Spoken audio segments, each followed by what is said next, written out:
Welcome to War Stories and Fairy Tales. I'm Scott, I'm your layman, and this is our history of war. And you may be wondering about my flag behind me here or my t-shirt that I'm wearing. Well, this weekend is the Army-Navy football game, and I've made sure to get this war story out ahead of the weekend so I could share a special message with you. Beat Navy! And it's one of the great ironies of life that my best friend is a Navy veteran, and we have a standing bet every year. Whoever wins, the other one has to wear their shirt in public and post the photo on social media. I have a shirt a lot like this one for my buddy for after Army beats the hell out of Navy on Saturday. And in the unlikely event that Navy wins, I'll be wearing his shirt in my next video. But that ain't happening. So if my buddy's watching, I just want to remind him that Navy is going down this weekend. I look forward to seeing his photos. Okay, enough of the Army-Navy stuff. We got a great war story to get to today. Because today, after 4 Roman battles, which we'll post around here so you can check them out if you want, we finally get to the most famous Roman of all. Julius Caesar was without a doubt one of the finest statesmen and generals Rome ever produced. There were better statesmen, and there were probably better generals. But in all the 1,000-year history of the Republic and the Western Empire, there aren't more than a couple of guys who could approach Julius Caesar as a total package. So today we're going to get to know him, and we're going to talk about maybe his most famous victory, the Siege of Alesia in 52 BCE. But before we do that, I have a recommendation for you. Since we're talking about Caesar and the Gallic Wars today, I can't make a better recommendation than the words of Caesar himself. His commentary on the Gallic Wars is the memoir he wrote during the 6 years he was fighting to conquer Gaul. You can find it for free at the link in the show notes if you're interested. Now, you shouldn't expect an unbiased history if you choose to read Caesar's commentaries. I mean, in the 1st century BCE, there really was no such thing. Writers wrote history so people would know the stories of the past, and there wasn't that much interest in getting the details right if they conflicted with the story the writer wanted his readers to take away. This is why we have to take the ancient accounts with a generous helping of salt. These were war stories meant to carry messages of glory and honor and courage and cultural superiority. Don't forget that. Not to tell the unvarnished truth about what really happened. And Caesar's memoir is no different. We think he was pretty faithful about the sequence of events because there were lots of people involved and he would have wanted to stick close to the truth so nobody could call him out. But he also wanted to cast himself in the best possible light. In particular, his estimates of the number of enemies he faced and killed are probably wildly exaggerated. That said, he knew how to spin a story. And hearing the words of such a huge historical figure firsthand is just cool. His accounts of what he did in Gaul are well worth a read, so go check him out. So, on to our background. Caesar was around for our last war story, the Third Servile War, but he didn't take any part in the fighting that we know of. So in a minute, we're going to spend some time on his story. But first, we're going to take a look at what's happening in Rome and the Republic's relationship with the region the Romans called Gaul. Between the end of the Third Servile War in 71 BCE and Caesar's first election as consul in 59 BCE, the political situation in the Republic was relatively stable. And by stable, I mean a handful of powerful men continued to consolidate their power, but we didn't see any civil wars break out. The biggest conflict of the period was the Third Mithridatic War from 73 to 69, in which Pompey Magnus distinguished himself even more than he already had as a military commander, which of course increased his personal influence and power in the Republic. And a fun aside about Pompey Magnus. He was born just plain Gnaeus Pompeius, son of a patrician called Gnaeus Pompeius Strabo. His patron Sulla, who we talked about in our episode on the Third Servile War, gave him the nickname Magnus, or the Great, when he was a very young military leader, partly to recognize his talent, but also to make fun of his ambition and pride. But over the course of his military career, he earned the hell out of that name in victory after victory, earned the respect of his soldiers and his peers alike, except for Crassus, who respected his abilities but hated him personally. And at some point, he adopted the nickname as what the Romans called his cognomen, the third name that often denoted some key accomplishment. Think about Scipio after the Battle of Zama, when he became Scipio Africanus. Pompey's cognomen Magnus was the same kind of thing. So during his own lifetime, he literally took the name the Great as part of his official name. Humble guy, Pompey. Anyway, the Third Mithridatic War added a huge chunk of Anatolia, the Levant, and the area around the Black and Caspian Seas to Rome's expanding territory, and gave them a little breathing room in the east so they could turn their focus back to their western frontiers. So Gaul came squarely into their crosshairs. Oh, I think most Roman politicians of the 60s BCE wouldn't have put conquering Gaul very high on their public priority list, but if you look at a map, it's one of their obvious next moves. Why is that? Well, Gaul is a huge territory that covers modern day France as well as parts of Switzerland, Belgium, and the Netherlands. And the Romans already had a good foothold in the Iberian Peninsula, modern Spain, and Portugal. They pretty much had control over southern Gaul because they had been using it to move troops and goods back and forth from Spain for more than a century. So the Romans had a long frontier with Gaul already, and pushing north along the coast from Spain probably just seemed like a logical next step. Of course, there was also no such nation as Gaul, so it's not like Rome would be pushing against some kind of monolithic state. Really, in the 60s BC, we're something like 1,500 years from the idea of the nation state as an independent entity distinct from, say, an empire or just a cultural homeland. See, Gaul was the Roman name for the lands occupied by a collection of Celtic tribes called the Gauls, or sometimes you'll hear them called the Galli. But in the finest Celtic tradition, the Gauls liked fighting amongst themselves almost as much as they liked fighting outsiders. So any Roman incursions north would be fighting individual tribes and maybe temporary alliances rather than anything like a unified resistance. And in fact, northern Italy was originally part of Gaul, what the Romans called Cisalpine Gaul, or Gaul this side of the Alps. And Rome had been more or less in charge there since before the Punic Wars. And there was another consideration too. See, it was a Gallic tribe, the Senones, that had sacked Rome back in 390 BCE. That sacking was the moment the Republic decided no more Mr. Nice Guy and started conquering the world, all in self-defense, of course. And yes, 330 years is a long time to carry a grudge, but you can bet the Romans hadn't forgotten. And if they had, any politician who saw an opportunity to increase his influence and power at the Gauls' expense would have been happy to remind him. But we'll get to Julius Caesar in a minute.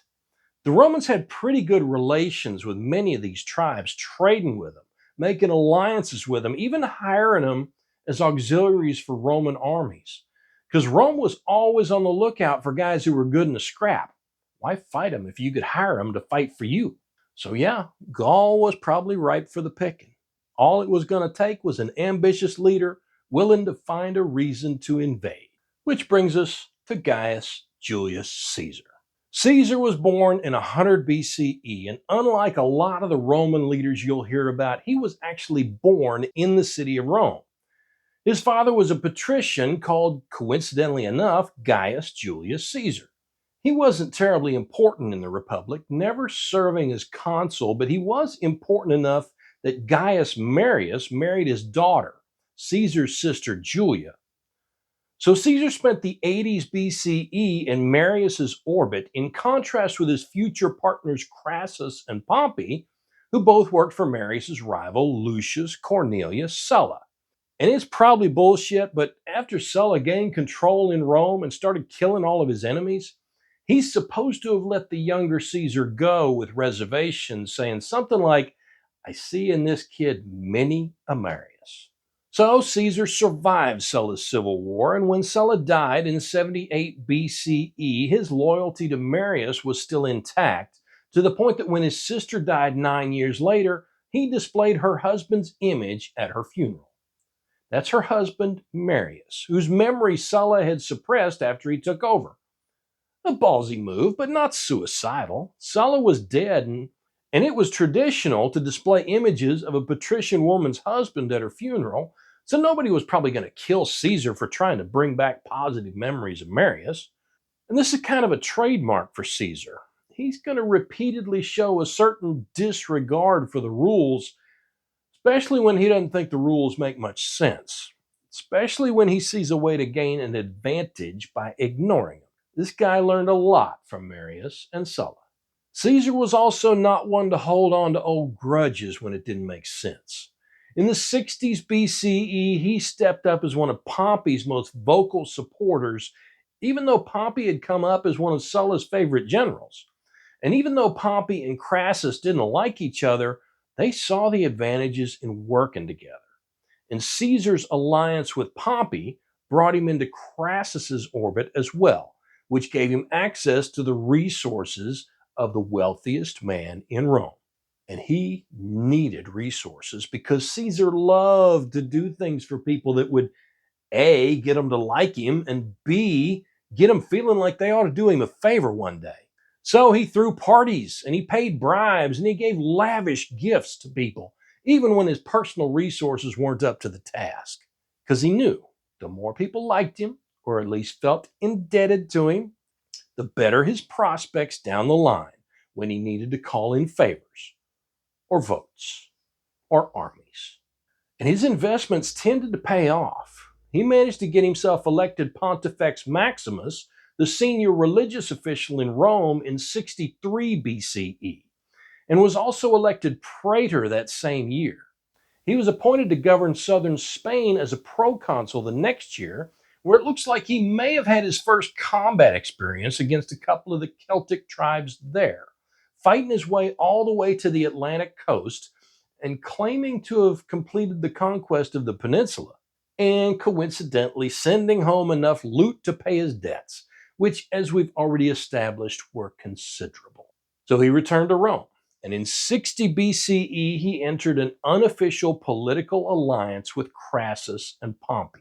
Now, I grew up here in this alliance called the First Triumvirate, but apparently it wasn't official enough to have a name like that, and historians don't like to use that term anymore. So Caesar, Crassus, and Pompey were three-way partners in an alliance that netted the three of them lots of power and lots of cash, and put the three of them pretty much on top of the Roman world, running interference for each other even when they couldn't use their combined power to lean on their opponents. And in 59 BCE, probably due at least in part to the influence of the alliance, Caesar was elected consul and appointed governor of Illyricum and Cisalpine Gaul. It's not clear that he already had his sights set on conquering Transalpine Gaul, or Gaul the other side of the Alps, but for a man of Caesar's intelligence and ambition, it wouldn't have taken a very big leap of the imagination to get him there. All he needed was an excuse. I mean, a reason. So, assuming he gets the excuse he needs, let's take a look at what he had to work with. The Roman legions of the 50s BCE were pretty similar to what we've seen since the Punic Wars, but there are a few key differences. The most important is probably that the manipular legion of Scipio Africanus has been replaced by the cohort legion. So rather than the three-line maniple formation we've talked about in the past, where you had the junior hastati up front, the veteran principes in the middle, and the crusty old triarii cleaning up everybody else's mess, now each legion was composed of 10 cohorts. The most experienced men made up the first cohort, and the fresh meat made up the 10th. Each cohort had 6 centuries in it, which had been beefed up to 80 men each from the 60 of the manipular days. So 480 men to the cohort, 10 cohorts to the legion, gives us a legion of about 4,800 guys at full strength. And where the manipular legion was a more flexible unit than the old Greek phalanx, the cohort legion was a step up from there. Each cohort, being roughly the size of a modern day infantry battalion, could operate on its own or slot into an existing formation without much trouble, even if that formation was a legion that cohort didn't normally work with. Each cohort also had 6 integrated artillery pieces called ballistae, which looked like giant crossbows.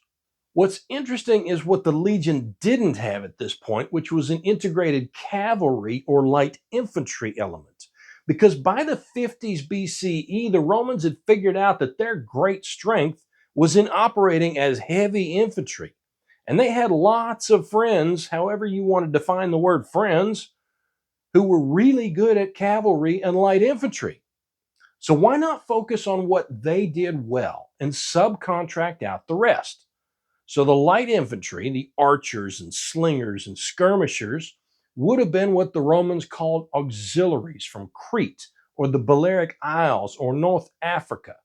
And the cavalry would have been from North Africa or modern day Germany. And here's an aspect of the Roman army we haven't really talked about before, but it's going to be important today.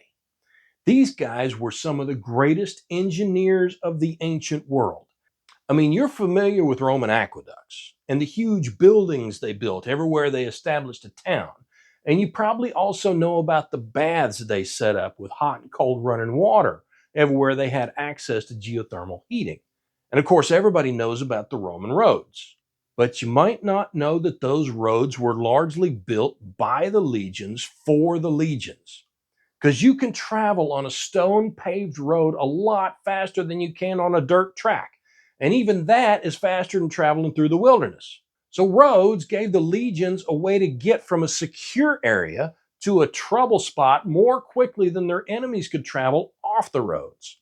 Which means when a rebellion rose up in a distant part of the empire, which was pretty often, the legions could often get there before the rebels could do much lasting damage. The legions also traveled with the materials they needed to build a fortified camp every night when they stopped. And by fortified camp, I don't mean a ditch with shields hung up behind it. I mean a miniature fortified town, a ditch with a piled up dirt wall and a wooden palisade on top of that, big enough for the entire marching unit, whether it was 1 legion or 5. Plus all their auxiliaries and whatever camp followers managed to keep up with them on the march. Yes, it reduced the number of miles they could march in a day, which is why they needed the roads, because they had to leave themselves 3 or 4 hours of daylight to complete the fortifications. But their ability to build a mini town in 3 hours made the difference between victory and defeat, or at least between survival and annihilation, on many occasions. And that ability to build strong fortifications quickly also made them experts at siege warfare. Because it turns out knowing how to move dirt has lots of offensive applications as well as defensive. If you know how to build walls, you also know how to pull them down or build ramps to get over them. And you know a trick or two to keep your enemies from doing that to you. And those skills are going to make a huge difference at Alesia. Okay, back to Julius Caesar. He's hanging out in Cisalpine Gaul trying to figure out how to build up his reputation so he can keep climbing the power ladder in Rome. And make no mistake, I have a lot of respect and admiration for Caesar's military accomplishments, but it's pretty clear this guy didn't do a damn thing that he didn't think was going to improve his reputation or increase his power or both. Everything he does in Gaul in the next 8 years, he's going to do with an eye toward Rome. And what he really needs as a consul and provincial governor is military victory. He needs to conquer territory, kill or enslave people, and break or take their toys. Because victory will make the people of Rome, and just as importantly his own troops, love him. And it'll bring him cash, which he needs to pay off his debtors and continue inspiring the powerful people of Rome to love him. So he's watching for an opportunity. And you know he's going to get it because that's why we're here. Buckle up, because we got to fast travel through 6 years of conquest before we can get to the battle. Ready? Here we go. And remember, I don't speak Latin or any of the Celtic languages of the ancient Gauls. So if I mispronounce something, well, I'm doing my best.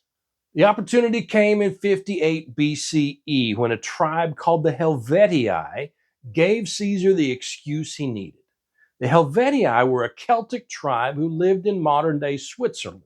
And I guess they decided they were sick and tired of their impregnable mountain home and their cheese and their chocolate and their precision timepieces, and they moved down to lower ground, which would have been fine, except there were other tribes living pretty much everywhere else already.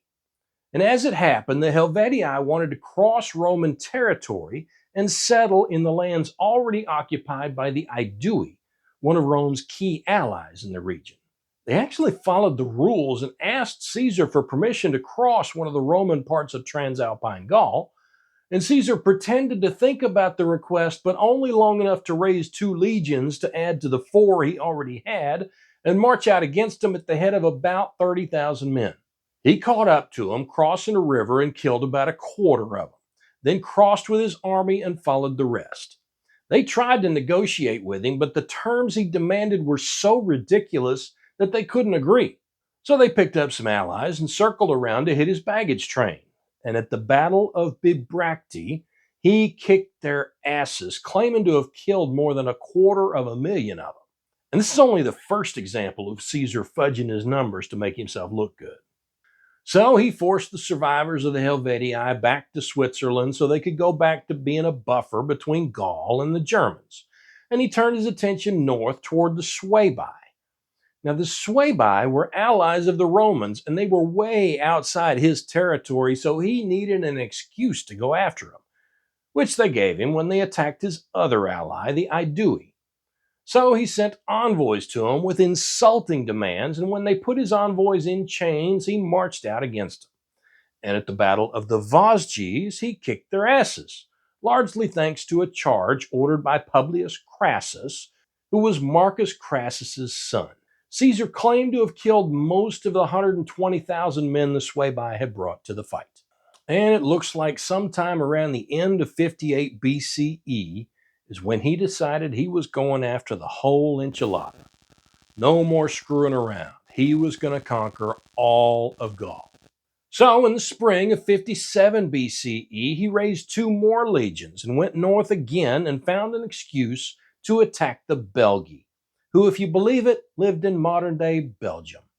These guys just disbanded their army when they saw him coming, but just to make sure, he marched to their capital city and got there before they could and besieged it. So the Belgae gave up, bringing a couple of smaller tribes with them. But the Nervii hadn't surrendered, and they ambushed the Romans as they were setting up their fortified camp at the Battle of the Sabus. This time it was almost Caesar who got his ass kicked, but he supposedly picked up a shield and joined the infantry himself, and the legions with him formed a defensive square and managed to hold their position until reinforcements got there.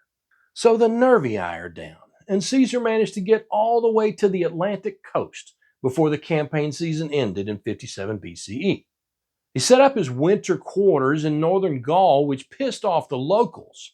Turns out it's hard to increase the population of a region by 40,000 people without straining the locals' ability to feed themselves.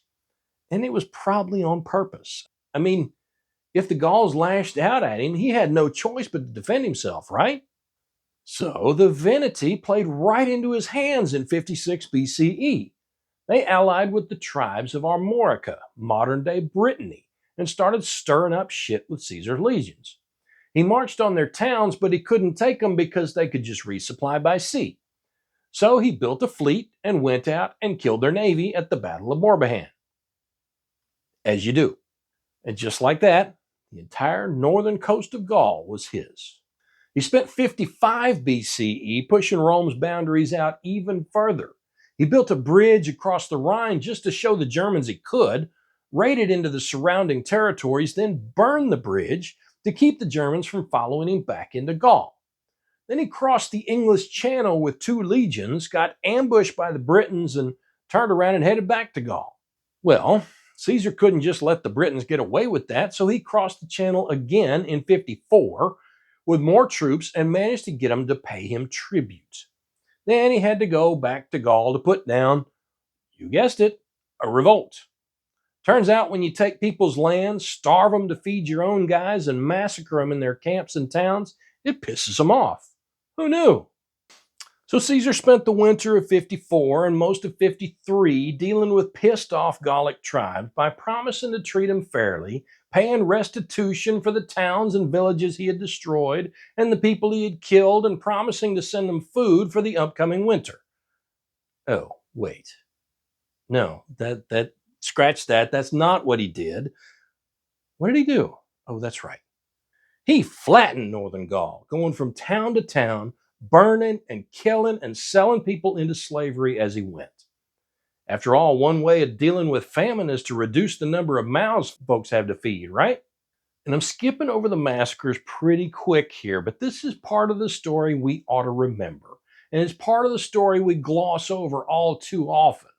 We praise Caesar for his military and his diplomatic ability, and we shudder at his ruthlessness, and we recognize him as the guy who ultimately made it possible for the empire to take over from the republic. And we tell his story and we talk about how cool it is. But Caesar himself claimed to have killed more than 1 million people in his conquest. And even though we know his numbers aren't credible, even if the real number is only half that, that's still a huge number. It's the kind of number we give labels like genocide or Holocaust today. And that doesn't even count the people who died of starvation or disease or exposure because Romans took their crops and their animals and burned their villages. This is the side of Julius Caesar we don't talk about, and it's worth remembering. So it's not much of a surprise that several Gallic tribes came together in 52 BCE under a new leader, Vercingetorix, king of the Arverni. Vercingetorix was probably born around 80 BCE, son of a king named Celtillus, who was ironically killed for trying to rule all the Gallic tribes. So when his shot came, I guess Vercingetorix had learned a thing or two from his old man and waited for an enemy he could unite the tribes against. Turns out Julius Caesar was that guy. But Vercingetorix was too smart to go toe-to-toe with the legions in the kind of war Caesar wanted to fight. Instead, he adopted a scorched earth strategy, emptying anything useful out of the towns he didn't think he could hold, moving the people and the food to fortified hilltop settlements called oppida, and burning whatever he couldn't move. The tactic worked for a while, partly because in early 52, Caesar was back in Rome doing his thing there. He hurried back to Gaul, borrowing a couple of legions from Pompey on the way to bring his army up to an even 10. But Vercingetorix still avoided battle, instead hitting Caesar's supply trains to try and starve the legions into retreating. But instead of retreating, Caesar besieged the oppidum of Avaricum, where Vercingetorix was hanging out. The Romans built siege towers and a ramp up to the walls, attacked during a rainstorm when the Gauls only had a few guys out on the walls, and they took the town. Caesar claimed to have killed 40,000 inside the town, and his guys had enough food for the first time in a while. Well, Vercingetorix managed to hold his coalition together and retreated to Gergovia, and Caesar followed. This time he couldn't take the city and had to retreat with, he claimed, 700 dead, including 46 centurions, which seems to me like a weird way to report it.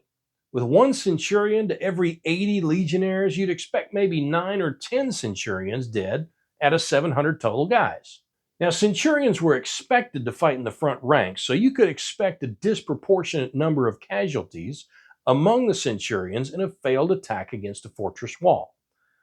But 46 centurions dead tells me either that Caesar lowballed his total casualties, or he reported the centurions accurately because they would have been easier to count and just kind of guessed at the rest. But whatever his losses, he couldn't take Gergovia. And encouraged by Vercingetorix's success, other tribes joined his revolt. Caesar had a situation on his hands here. But Caesar wasn't the kind of guy to let one defeat break him. Vercingetorix moved his army to Alesia in August 52 BCE, and Caesar was right there. And this time he had no intention of letting this dude go.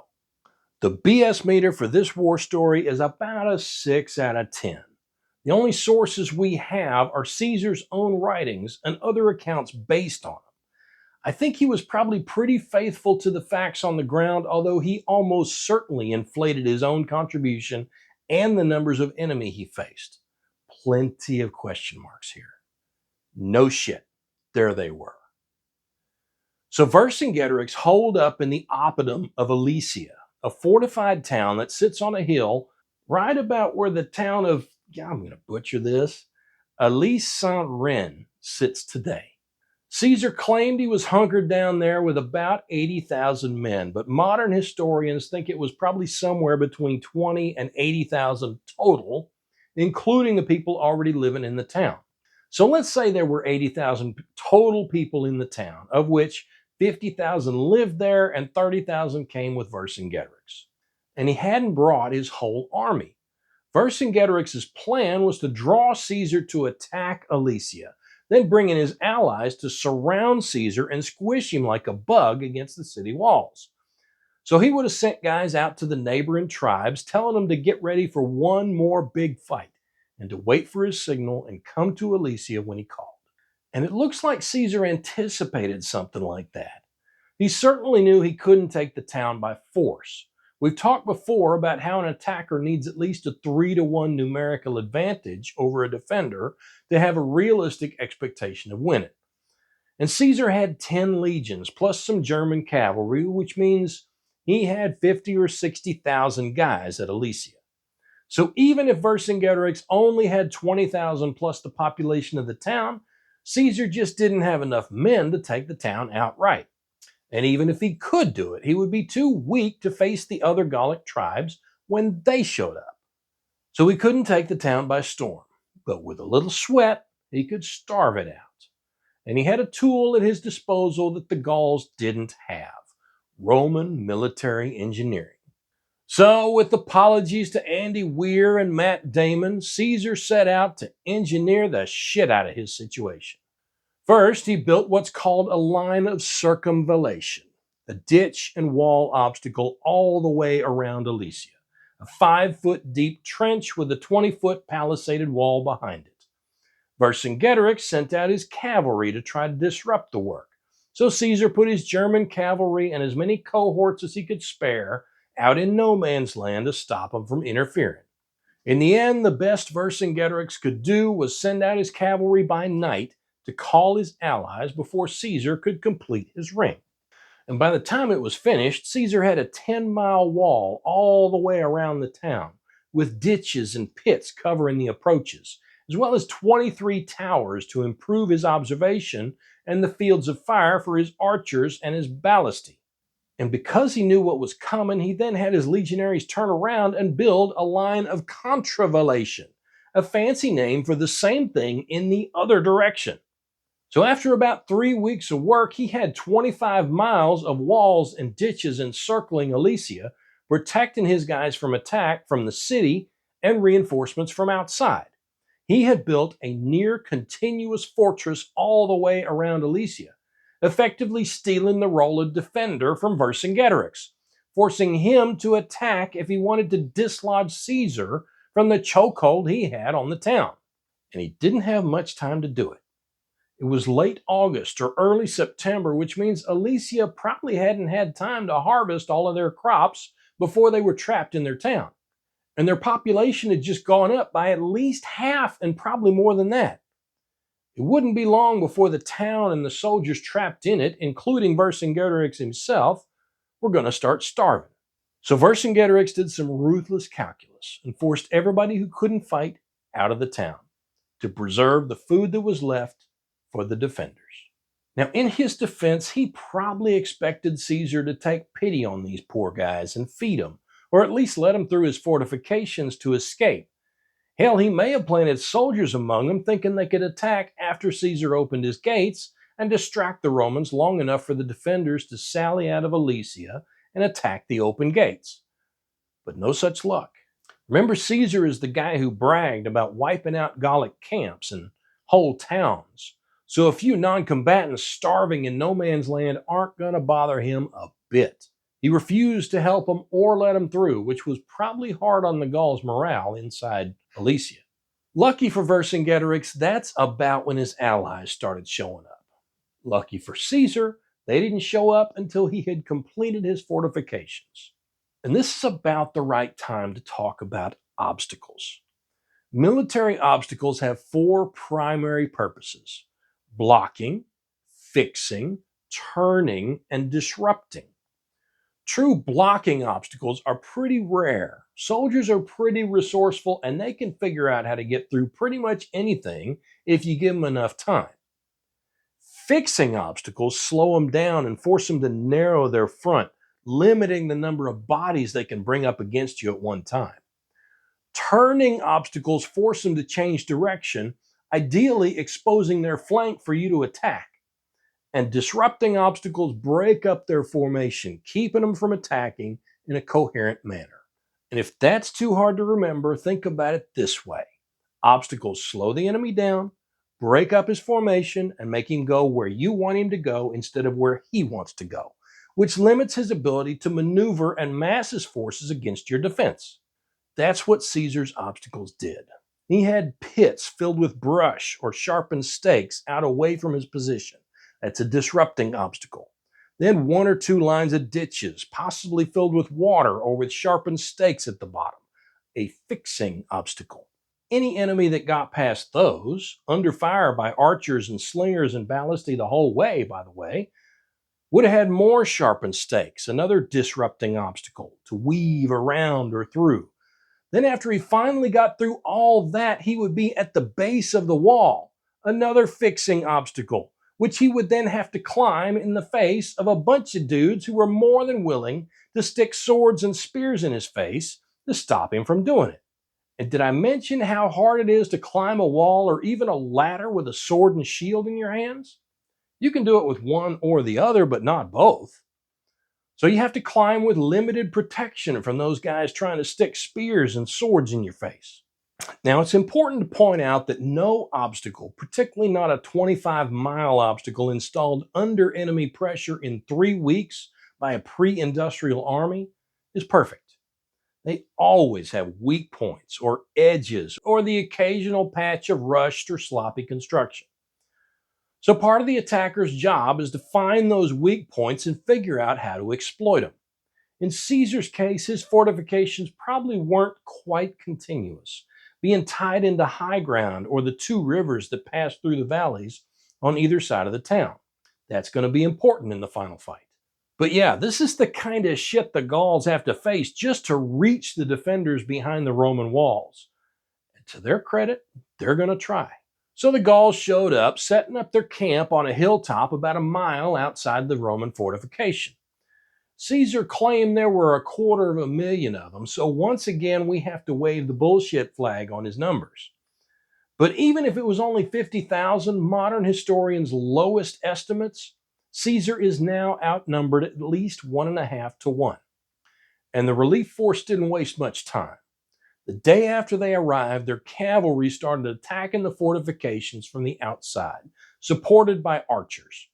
But not really attacking. Cavalry isn't very well suited to assaulting a fortified position because horses aren't very good at climbing walls. So this would have been more like a reconnaissance in force, the cavalry looking for the weak points in the walls so they could figure out where to attack. But even a reconnaissance is dangerous. So Caesar sent his German cavalry out to meet the Gallic cavalry. And after some hard fighting, the Germans managed to drive off the cavalry and tear into the archers. But of course, that was only the first engagement. The next night, the Gauls attacked again, this time a concentrated attack against Caesar's outer ring, paired with another attack from the town against the inner ring. But the legionaries held firm behind their defenses, bringing cohorts from other parts of the fortress to reinforce the sections under attack. It was during this night attack that a young commander named Mark Antony came to Caesar's attention, leading reinforcements into the hottest of the fighting to keep the Gauls from overwhelming the defenses. Whatever Antony did that night, it impressed Caesar so much that he made him his protege, keeping him close for the next 6 years until he was assassinated in 44 BCE. So the Gauls broke off the attack at sunrise, realizing their rear was exposed to a counterattack by Caesar's cavalry if they kept pushing against the fortifications. So the Romans lived to fight another day, and they had some time to catch their breath and patch up their fortifications before the Gauls could attack again. But the Gauls had identified a weakness in the fortress. There was a hill in the northwest corner of the Roman walls that came right down to the river. And between the uneven ground and the water, the Romans hadn't been able to close up the gap. Even so, it was a weak point the Romans knew about, and it was well covered. If the diagrams I've seen are an accurate map of Caesar's fortifications, the Romans had walls enclosing the weak spot in a triangle that would have had attackers under fire from both sides as they approached the gap. A hell of a risk. But if they can hit it hard enough and fast enough, they can punch a hole and force the Romans out of that section of the fortifications. So that's where the Gauls decided to attack. They sent their main force up against the gap, led by a cousin of Vercingetorix's named Vercassivellaunus. He attacked the gap at noon, supported by multiple attacks against the outer and inner walls by Vercingetorix and the allies all at once. And that main attack downhill against the weakest part of the fortifications just damn near succeeded. But in addition to the fortifications, Caesar had a couple of other advantages over the Gauls. The first was what we call interior lines. Since he was on the inside, defending against an enemy attacking from the outside, he could move troops to reinforce trouble spots much more easily than the enemy could move troops to reinforce attacks at different spots on the walls. And he used the hell out of that advantage, ordering pretty much any cohort that wasn't already engaged over to the weak spot, where the outnumbered Romans were beginning to give ground, allowing Gauls to get inside the walls where their numbers would make much more difference than they would on the outside. So the Gauls, under attack from three sides, kept up their pressure on the gap, and the Romans gave ground. Caesar grabbed a couple of cavalry commanders who weren't engaged, or maybe shuffled men to relieve them on the walls, and sent them outside to hit the Gauls in the rear. Then he and his bodyguard drew their swords and joined the fight at the gap. And this is where the Romans' other advantage made the difference. See, the Gauls prized ferocity and individual bravery in their soldiers, who liked to push forward toward the enemy in an attempt to prove their own valor. These were men from a culture that took pride in being warlike, where a tribe might go looking for a fight with its neighbor if it couldn't find a suitable enemy from outside. And the men in the ranks got their training from whichever older warriors were willing to show them how it was done. The Romans, by contrast, took pride in their discipline and their training, in never wavering even in the face of an overwhelming attack. To the Romans, surviving a defeat was damn near as bad as being defeated in the first place. Instead, they pushed forward, and when the front line was exhausted, the second line could push through to give the first a little relief. And it worked for them.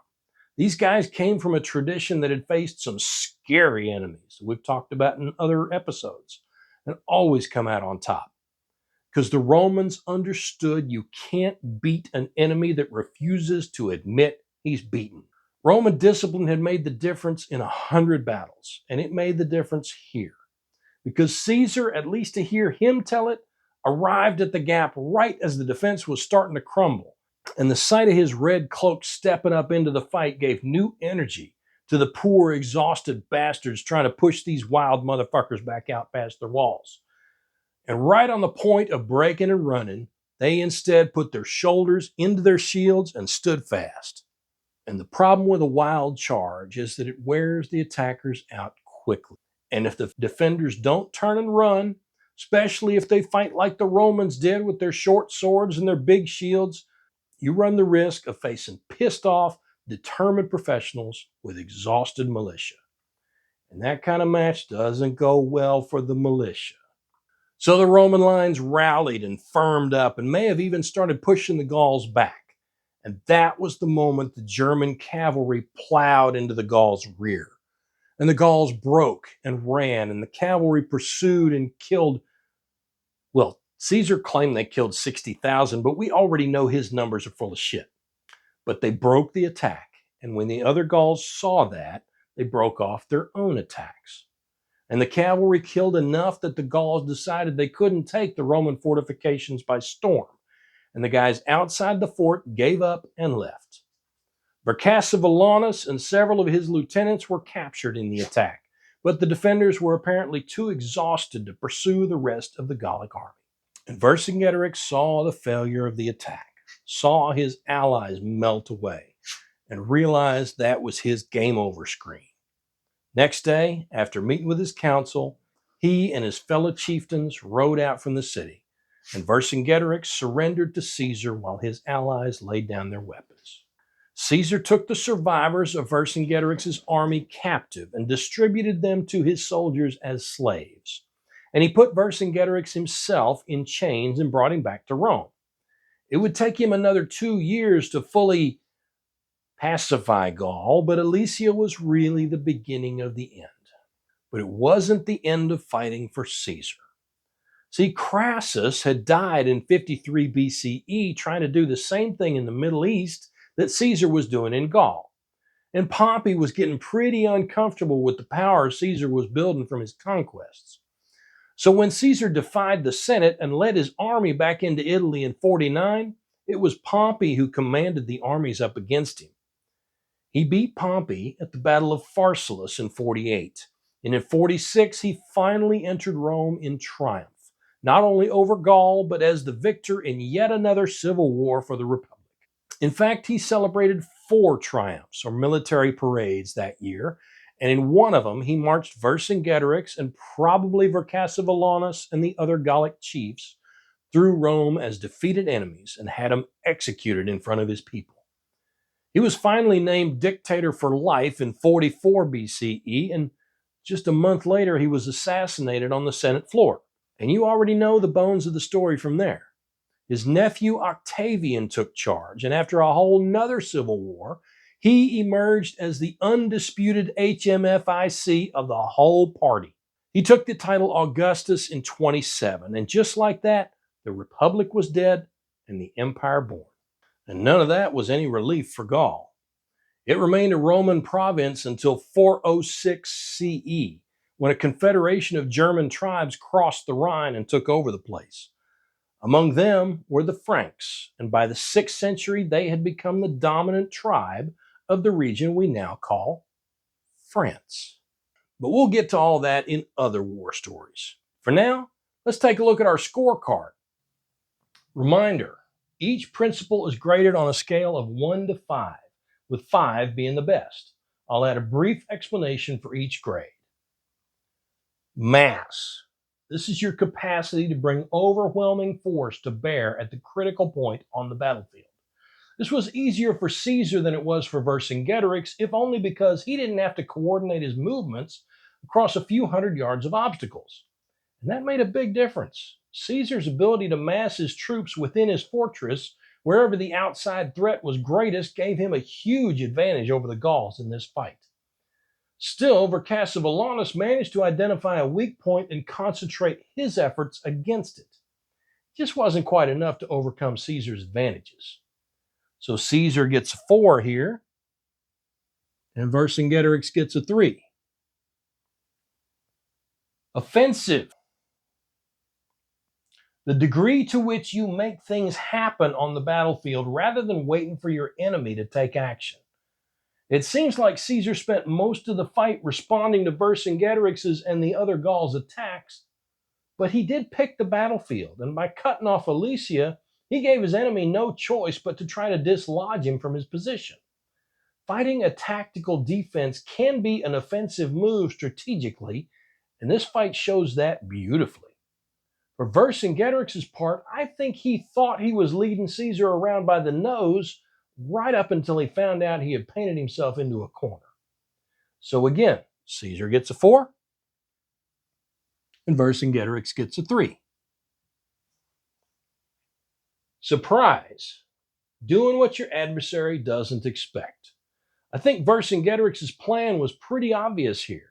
Lure Caesar to Alesia, then have his allies pin him against the city and kill his army. And Caesar appeared to take the bait at first, but then instead of building ramps and towers to assault the town like he had at Avaricum and Gergovia, Caesar dug in to wait Vercingetorix out. And then he dug in the other direction to keep the other Gauls from interfering. I don't think Vercingetorix expected that. So Caesar gets a 4 here, and Vercingetorix gets a 2. Security. Keeping your forces from being surprised and retaining flexibility to respond to what your enemy does. This is what Caesar's fortress was all about. He didn't have the numbers to face the Gauls in the field against him directly, so he built obstacles to limit their ability to maneuver against him.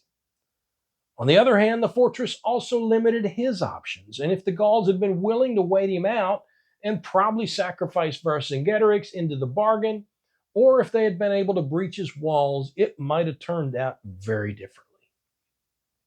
For his part, Vercingetorix's position was pretty secure from a direct attack, but he moved thousands of troops into a hilltop town right at harvest time, which made him vulnerable to a siege. So, Caesar gets a 4, Vercingetorix gets a 3. Maneuver. This is your capacity to maximize terrain advantages and attack your enemy where he's weakest. This analysis looks a lot like the one we did for mass with a couple of additions. First, Caesar's obstacles did just what they were supposed to do, which was limit his enemy's ability to maneuver against him. And second, his ability to identify the critical point and send his cavalry out to hit Vercassivellaunus in the ass instead of just staying safe behind his walls shows that he was well aware of the power of the right maneuver at the right moment. Meanwhile, try to imagine what a pain in the ass it was for Vercingetorix to try and coordinate, well, anything with his allies outside Caesar's fortress, 2,000 years before anybody had built a working radio or telephone. They could probably get runners in or out occasionally, but the best he could reasonably do would have been to watch what his allies were doing and try to launch a supporting attack wherever he could, which almost worked, but almost doesn't get you very far in war. So once again, Caesar gets a 4. Vercingetorix gets a 2. Objective. Understanding what you're there to do and making sure your people understand it as well. I think the objective was pretty clear for both sides here. Either Vercingetorix or Caesar needed to go down, killed or captured, and their army with them. Both sides were hoping for a decisive victory here, and when Caesar dug in, it pretty much guaranteed it was going to happen. So they both get a 4 here.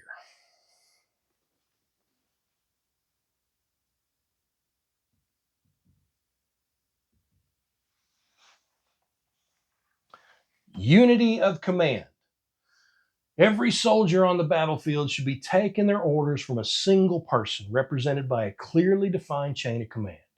Caesar is far and away the winner on this one. A charismatic leader who had been in the field with his troops on and off for 6 years. He had led them through victory after victory and shown them on more than one occasion that he was willing to pick up a shield and help the front line push. This was the kind of guy soldiers would follow to hell and back. By Alesia, nobody was questioning his orders or his authority to give them. But Vercingetorix, I'm sure he had the loyalty of the troops that were with him inside the ring, but I think by this point some of his allies were wavering. Not to mention that he really couldn't direct the fight outside the ring while he was trapped inside. So Caesar gets a 5 here. And Vercingetorix gets a 3. Simplicity. The less your troops have to think about what to do next, the more likely they are to successfully work as a team. Again, Caesar has the advantage here because of how he chose to set up the battlefield. His position made his mission very simple. He was going to keep the Gauls out of his fortress until he could compel Vercingetorix to give up, or he was probably going to be worm food. The Gauls' situation was much more complicated because Vercingetorix's ability to coordinate with the main body of his troops was limited by the great big Roman fortress and army between them. Plus, the Gauls had to work against time. Every day they delayed, the Gauls inside the ring got a day closer to starvation. So they really didn't have any time to come up with a simple, elegant plan. They had to start attacking and figure it out from there. So Caesar gets a 4. And Vercingetorix gets 2. And finally, economy of force. This is your ability to protect your own forces as you act against the enemy. This is the area where Caesar doesn't really have much of an advantage. He was outnumbered badly enough that his ability to hold back a reserve was limited anytime the Gauls attacked in force. The Gauls had plenty of guys in the field, but Caesar's interior lines meant they had to commit pretty much everybody to any attack. And in order to have enough reserve troops in the right place to exploit any success, they kind of had to get lucky. So they both get a 2 here. So our total scores, Caesar ends up with a 35, and Vercingetorix ends up with a 24. So Caesar runs away with the scorecard, even though the battle on the ground was much closer than the score seems to indicate. Which just goes to show the fundamentals are important, but at the end of the day, the W is pretty much all that really matters. Thanks for watching. If you enjoyed this war story, please give me a thumbs up and hit that subscribe button. And please tell your friends about me, especially the one you're thinking about right now. Till next time, I'm Scott, reminding you to piss when you can.